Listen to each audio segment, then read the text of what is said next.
Welcome back to TLT Talks. We've got a very exciting show for you today. We're mostly known for the work we do around residential real estate, right? Rental sales, new development, etc. But we do also work with multiple commercial partners around the way of building sales, investments, etc., etc. So today I've got a very exciting show for you guys, a little bit informative, with a dear friend and a trusted advisor who's going to be jumping on any minute now. Where are you, my dear friend? Here we go. I feel like we should have jumping music. Da, da, da, and here we go. Hi, Here we go. Mr. Zach, how goes it? how are you? Excellent. Excellent, my friend. So I was just saying that we're really known in the industry for our, work with residential real estate. And every now and then, a lot more often today, we're getting commercial needs where we work with our commercial partners. Shay, you, my dear friend, are one of our trusted advisors. And so, for those that may not know Shay, he's CEO and founder of the Gaia Group. I mean, this guy's been in the game for almost 20 years, over $1 billion in closed transactions, and he understands it because he's not just brokering deals; he's also buying property for himself, developing, etc. So, just a wealth of knowledge here. Mr. Zach, why don't you share a little bit about yourself? Who are you? What have you done? Why should people care what you have to say? Tell us a little bit about yourself, my man. All right, thank you, Eugene, for inviting. Eugene's been a dear friend and also an advisor on the residential side since somewhere like 2012 or something like that. That I met him in the corridor, super friendly and good person. And so a little bit about me. I came here to this country in 2003, accidentally came to travel. The next day started working in real estate, and ever since then, I didn't leave my computer in the real estate world. Um, so I live, breathe, and sleep and eat real estate. I have a commercial company that I founded in 2018. Survived happily through the COVID, and still alive and kicking big time. Uh, Before that, did investment sales for all of my time here, pretty much. I'm also an investor in internationally and nationwide. I'm also a developer, built over 20 buildings in Brooklyn area, and that's it. And I love what I do. Very nice, sir. Very nice. Yeah, that's right. We got that thing in Spain, right? We I always do. forget about the thing we have in Spain. Yeah, very cool. And every time, for those watching, every time Sean and I have a conversation about anything, just a highly intelligent individual, really understands this market and real estate investments, et cetera, et cetera. So, Shai, look, why don't we jump right in, man? So, if you can give, I feel like everyone has access to Street Easy. Everyone feels like they are a professional real estate person just because they have access to Street Easy. But commercial is a whole different animal, right? And so, why don't you just walk us through at a high level what makes something a commercial property? What are the different types of commercial properties? Just give us sort of a high level education. Right. So the type of commercial real estate that I do is called investment sales, which essentially says that everything that can be used as an investment is most likely something that we'll deal with.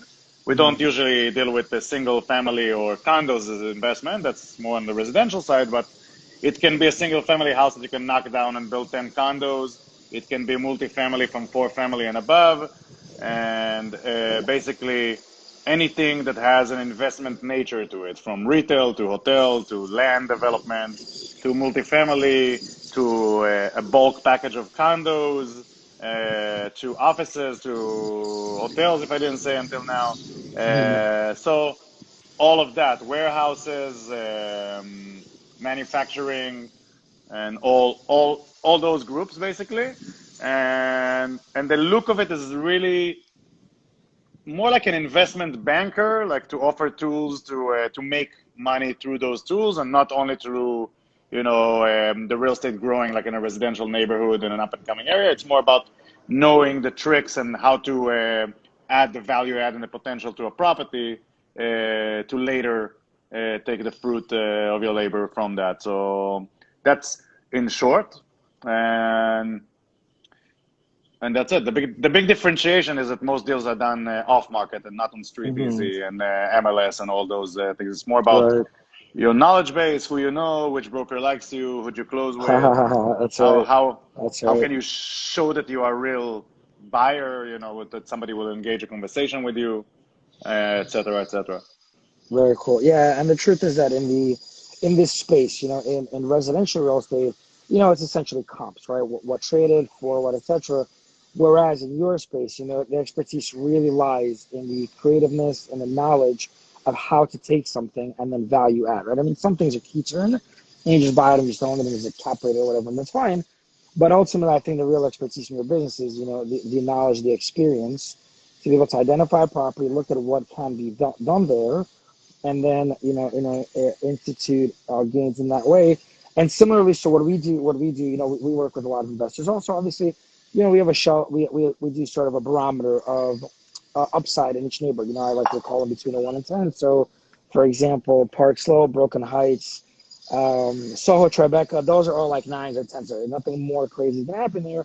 Whereas if we look at like a Greenpoint, Bushwick, Bed-Stuy, Crown Heights, East Village, etc., those, are maybe a 4, 5, 6. They still have a lot more upside. And so I know that you and your team, you heavily do that as well, where it's not just a matter of, hey, how can we add value to the property, but it's also like, where is the neighborhood? Where can we get in early in order to see some real return? So much respect to you and your team. Speaking of, how is the market? I mean, on the resi side, we are nuts. Record deals, rentals and sales. We've removed pretty much all concessions from all of our, rental properties. I mean, for sale, you can't miss. We're listing things higher than pre-COVID prices, and still it's multiple bid situation, and the market is just, in the 15 years plus that I've been doing this, I've really not experienced a market like this. The speed of the bounce back was insane, right? Like, I mean, 6 months ago, 8 months ago, we were talking about New York. There's all this narrative of New York City's dead, and now it's like records everywhere. What do you see on the commercial side? Is it similar? Is it slower? What do you see on your side? So the commercial, obviously, during COVID, the peak of COVID was pretty much dead because who's Mm, gonna, while there's so much uncertainty, who's gonna buy a building on yesterday's numbers? So, right. and then everybody was looking for blood in the water, which I don't think happened as much as people Mm, expected. Very, very different from the last two crises and the last two meltdowns. The subprime mortgage and in like early 2000s also. So very, very different than the other downs in the market. There was no like a big down. I think the biggest sufferers were like uber luxury condos and fringe neighborhoods that people just stopped buying in them on speculation. But I think in general, whoever could just took his stuff off the market, and whoever mm, couldn't sold for a little bit of a discount. But the market was pretty much stagnant. Now the market is recovering. What happened is the direct cause of COVID is that a lot of New York investors are looking nationwide because they can see better cap rates, less sophistication, and easier to deal with properties sometimes, easier eviction laws, easier yeah. permitting laws. The administration here is very difficult to Yeah. do business.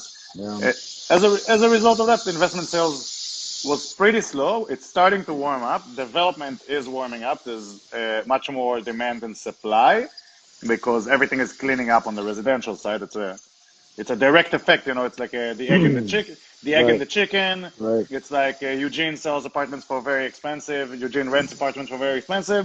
Then developers want to buy and make more because they see there's Right. not enough on the market. So Right. we see crazy prices, and a lot of people are speculating now on the townhouse market in like the nice Brooklyn area because prices are like breaking records there like on a daily basis. Yeah. Uh, Yeah. I know about a beautiful house that is going to go on the market for like $12 million for a single family in Carroll Gardens area, and that's crazy. Yeah. Nuts. And you mentioned cap rate. Can you, just for those that may not know, can you explain what a cap rate is? Yeah, so cap rate is the general way of analyzing a deal on the return, which means if the deal costs $100 and the deal makes $10, 10 over 100, it's 10%. That's a 10 cap rate. It's not the only way to look at the return. There's also Right. like the IRR and the cash on cash and how leveraged you are if you're going to like deeper levels of the deal, and many people look at many levels of the deal to understand if the deal is good. But the cap rate is one of the most important things. It's also the way to analyze where a market is going. So the trend, let's say before COVID, we saw stuff in New York City going for like a 3 cap, which is very, very low. It's sometimes even you're, as you say, in the red, you know, after your debt service. Right. But people were speculating on the value add a lot, and now you'll be looking hard to see anything trading below a 5 cap. I think the new norm is like, let's say 4.5 would be the best for like a premium trophy, and anywhere Brooklyn there's like B plus neighborhoods. Let's say off the core, you'll see like a 5 cap and above. I've even seen some 7 caps on things with limited upside and that are 421A regulated, which means you completely stabilize. You don't have where to take the building to. Yeah. Yeah, I'm seeing the same. Somewhere between 5 and 6 is kind of where all the investors that are calling, they're looking in that range. all of the people that are trying to sell, we've got a building now for sale for just under 25 million, and same. So between the like 5 to 6, depending on neighborhood upside, you know, all that stuff. I'm sort of seeing the same thing. All right, very Right. cool. So for someone that might be interested in making an investment, not in, you know, buying a single condo, but in something commercial, you know, what are some of your tips and tricks? I mean, if Shay Zach's looking to buy a property, what's he looking for, right? Like, what are some of the tips of the trade?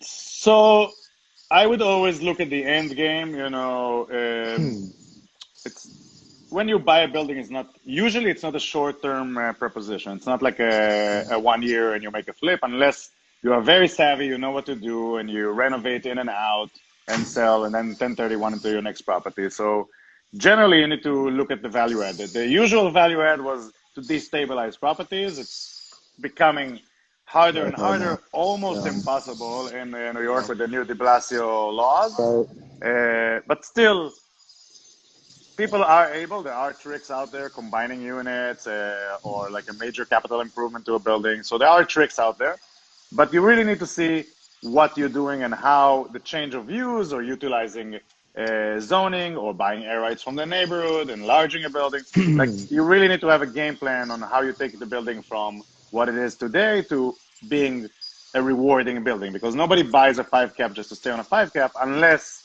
he has nothing better to do with their money. You Right. know, because Right. like most of the investors that I know how to make more than 5% on their money. Right.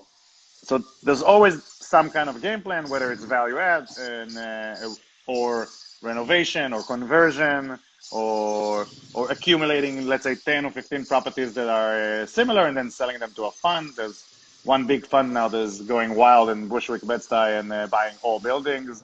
Um, Everything pretty much. They even went down to like 5 cap, 4.8 cap, stuff like that Wow. on building. And I think what's important is to know how to evaluate a deal and what are the pros and cons, and what do you need to look and beware of, you know, because in a condo or residential, it's much more simple. It is the way you Right. see it. The taxes are the taxes. The condo fees are the condo fees. The insurance is it's not that variable in commercial real estate. If you don't know how to analyze expenses, if you don't like, because not always the owner will tell you all expenses. Also, some savvy owners can bring their expenses lower, and that doesn't mean that if you were a new person, you would be able to do that. And sometimes we omit, you know, as brokers and sometimes owners also, we omit the vacancy loss, we omit the management, because most buildings are managed by the owner himself, so he's not paying himself, obviously. Right. And vacancy, if you manage your building well, then you don't have vacancy, but you should underwrite it when you're looking at a deal. Right. Right. Yeah, I would agree, man. I mean, that's very well said. So, what should they do? First, they should call you. Right? Like, first thing they should do is call you. But yeah, I would say for anybody watching, I mean, it's one thing to buy, you know, a condo or even a single or, you know, or two family. It's one thing. It's a whole other thing to go into investment sales for all the reasons you just said. And if you're not experienced, you can buy, start doing renovation, and then boom, you get retaxed. So the taxes are reassessed, and all of a sudden the expense is 3, 4, 5, 10x, right? Like there's just so many booby traps. You don't know what you don't know. And in this field, it's not somewhere you want to really be gambling. So the recommendation we usually make to a lot of our clients that are looking to get into this is like, look, for the first one, work with someone that's really experienced. Maybe you don't make as much profit, but you know what? You're better off making a little bit of profit than going out there and losing money, right? Every great financial mind in the world, it's not about how much you can make. Rule number one is don't lose money, right? So, yeah, all well said, man. Well, listen, very efficient, very effective show we've had today. Any final tips? Anything to anyone out there that's interested in commercial real estate, buying, selling, learning more? How can people find you? If they have any questions, do they email you? Do they go on Insta? How do people find you? So first of all, you can always email me. Either get my information from Eugene, or or it's shy@gpgnyc.com.